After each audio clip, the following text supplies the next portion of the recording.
This is 7National News. Here are the headlines. His Majesty Sultan Qaboos bin Saeed concludes his visit to the UAE.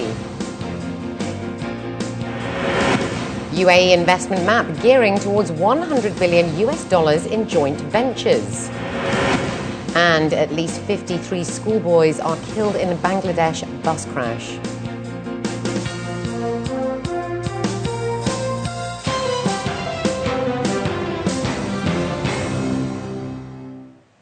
And in our top story, His Majesty Sultan Qaboos bin Saeed of Oman today concluded his two-day visit to the UAE, during which he held talks on bilateral relations in various fields with President His Highness Sheikh Khalifa bin Zayed Al Nahyan.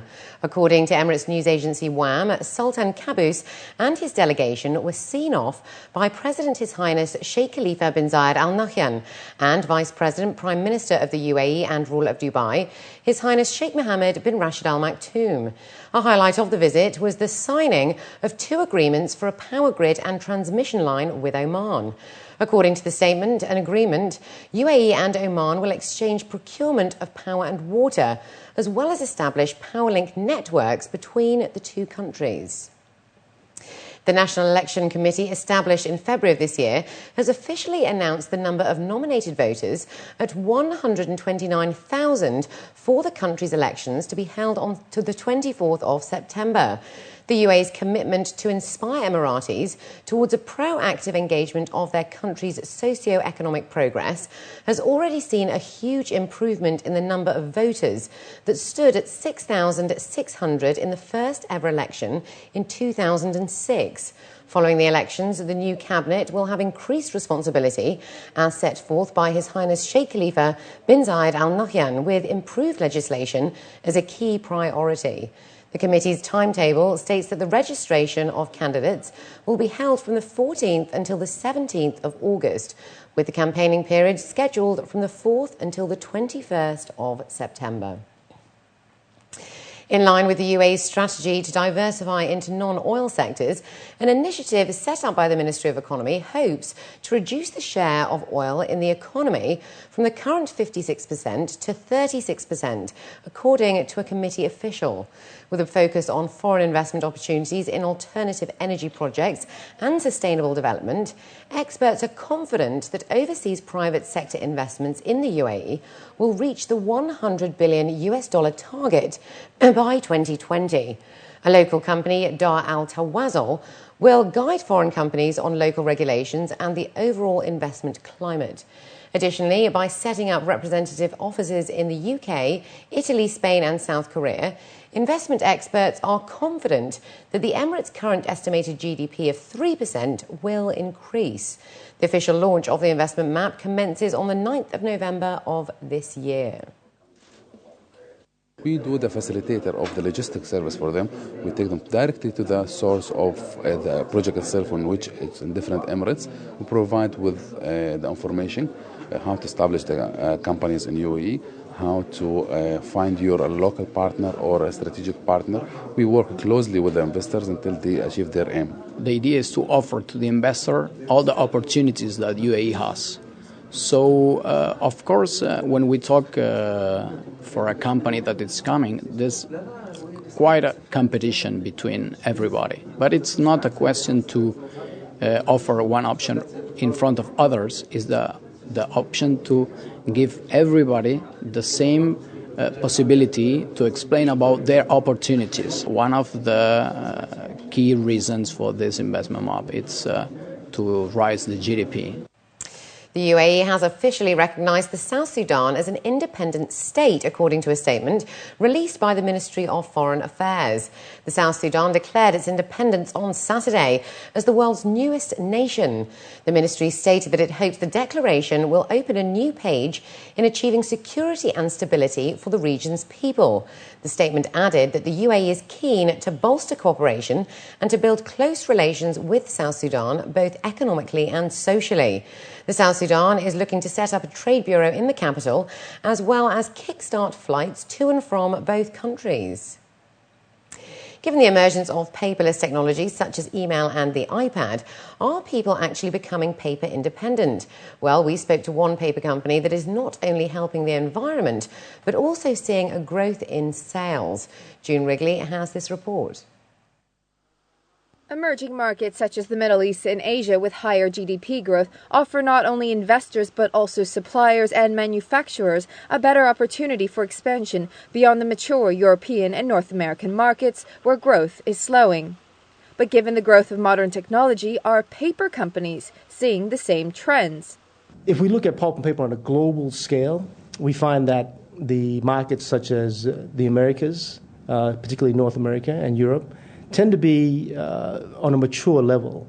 Not much more growth going on in those countries. So for pulp and paper producers, the areas of interest for us are Asian, South Asia, and the Middle East area. The Middle East is one of our key markets, one of the key areas that we will aim for greater growth. And the main drivers for the paper industry growth in UAE is increased consumption of paper due to increasing economic growth and development within the area itself. But success in today's world isn't simply a factor of sales and growth. Consumers have an abundance of choice when it comes to products, so often a company's social and environmental responsibility can make or break its reputation. So how is a paper company faring so well? Before we put up our paper mill, which was in 1985, we looked at how could we secure the source of the raw materials and how could this be done in a sustainable manner.